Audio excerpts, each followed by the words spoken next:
大家好，我是思琪。今天我们请到了被誉为中国互联网教父的凯文·凯利。凯文·凯利的新书《宝贵的人生建议》在今年出版。在凯文·凯利68岁生日的时候，他想写下一些人生建议给自己的子女。最终，这本书收录了460条人生建议。这本书没有赘述，只有方向指导，但我们可以从书中看到他逆向思维的思维方式。如果你对人生感到迷茫，或许这本书可以给你一些启发。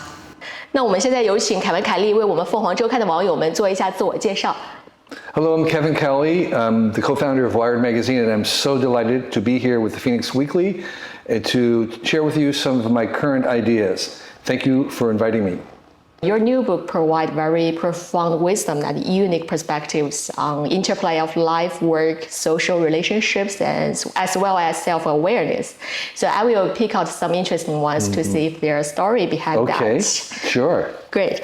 And the first one is learn how to learn from those you disagree with or even offend you. See if you can find the truth in what they believe. Why did you choose this one as the first one? Yes, so I think one of the most important skills that we need to have in today's society is not necessarily learning arithmetic or even learning to read, but it's learning how to learn. That is a real key thing. We need to be constantly learning all our life. And I think we tend to want to learn from those that we agree with, but we have more power by learning from those that we disagree with.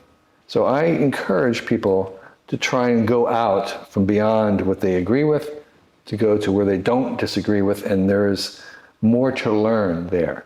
Yeah, but it's not easy. You have to put yourself in others' shoes. It is not easy.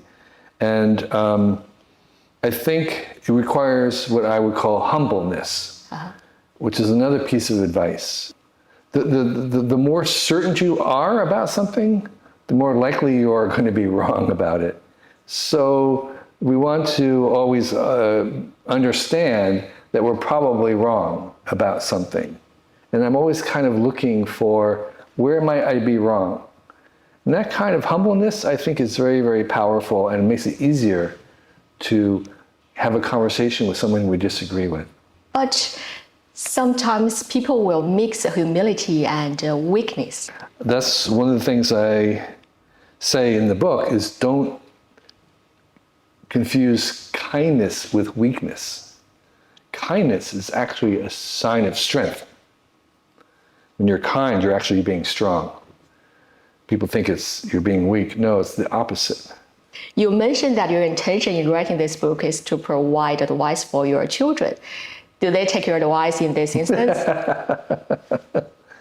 So yes, I originally wrote the book for my children who are young adults, and I did not give them very much advice writing down when they were growing up. So do they take my advice? Well, they actually said that no, they told me, you never said those things, but we understood what you were trying to tell us. And I think they have taken the advice for the most part. And these are things that are reminders. Now it's an interesting phenomenon in China. Many parents like to control their children. For example, they are more likely to point out whether a decision made by their children is right or wrong, or which major, which job to choose. And even when their children don't get married at the age of 30s, they will force them into a marriage. It sounds like ridiculous. So young people are so confused about this advice. Yeah. Please tell us your view about how to build a reasonable sense of boundaries between parents and the children. I can only tell you what we did. And we were called submarine parents. There are helicopter parents that look over their kids all the time. We were submarine parents. We were a lot of hands off. I thought it was more important to teach children character, to be honest, to be kind, to be generous.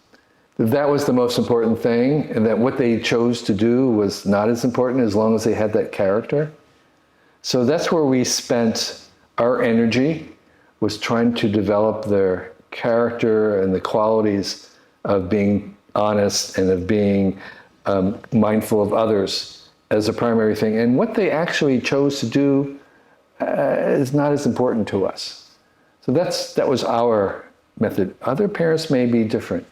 Many young people don't know what their life goals are. Could you tell them how to navigate a life goal? My advice to young people is two things. One is to master something, to become expert on something. And it doesn't matter what it is, because that's not where you're going to end. That's just where you're going to begin. You're going to begin there and then move from that. So where you begin doesn't really matter. Just master, become expert in something. And the second thing is, if you can have a choice, try to become expert in something that nobody has a name for, because that is where the future will be going.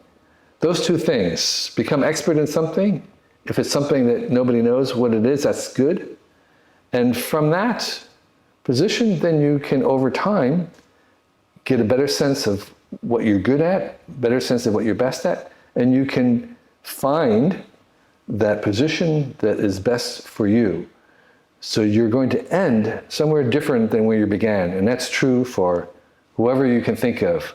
Jack Ma, Steve Jobs, Bill Gates, it doesn't matter. They didn't begin there. They began somewhere else, and they ended up in a different place.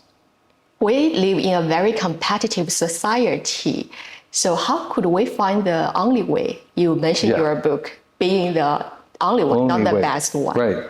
And that's why you want to be the only. When you're in a world that's very competitive, everybody wants to become a billionaire tech person. Well, there can only be 5 of those, maybe. So it's very competitive, and you're unlikely to be the perfect person for that. So what you want to be looking for is something that you are really good at and that other people aren't, and you want to be the only person doing it. Is very difficult. It's a very high bar. It takes all of your life. You're not going to start off like that. You can move towards it and you can seek it, but you don't start there as a young person. So like Jack Ma, that's his definition of success. Don't try to be like him. Don't try to be like Steve Jobs. They're already occupied. You're competing against them. You don't want to compete against them. You want to be competing against yourself. Great. It's a very important mindset. Yes. And we're going to talk about another phenomenon in China about competition. We have a Chinese word called 内卷. Okay. Involution.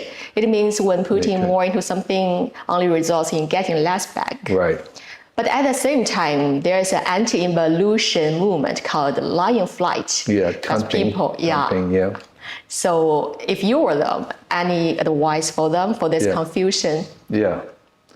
So I think I understand the tumping. I understand why people want to check out, to not play the game, to resist the hustle and expectations. And so I think I understand it, but you can't stay there. It doesn't work for the long term. It's a nice statement, but it's not sustainable. You have to go beyond. I liked this. It's a kind of criticism of the system. But I think the best way to criticize something is to make something else. So, yeah, you can lie flat for a month, but then you have to go on and make something else, do something as a criticism of it. So to be competitive and creative, should we stretch ourselves out of comfort zone? I don't think you want to be competitive. I think competitive is not the best frame. The founder of Amazon, Jeff Bezos, and I have some advice in the book. There's 2 ways to run a business. One is to think of your competitors all the time, to competing against the others. The other one is just to forget about your competitors and just focus on your customers. In the long run, that's a better thing. Forget about your competitors, just focus on your customers. And I would say the same thing for a person, is don't think about competing against other people. Ignore them, focus on creating something, maybe from yourself. You need other people to buy what you're doing. The most powerful way is to focus on your own strengths, how to make you more like you, to make you more honest, to make you the only. Then your competitors will naturally fall away. Don't focus on your competitors too much.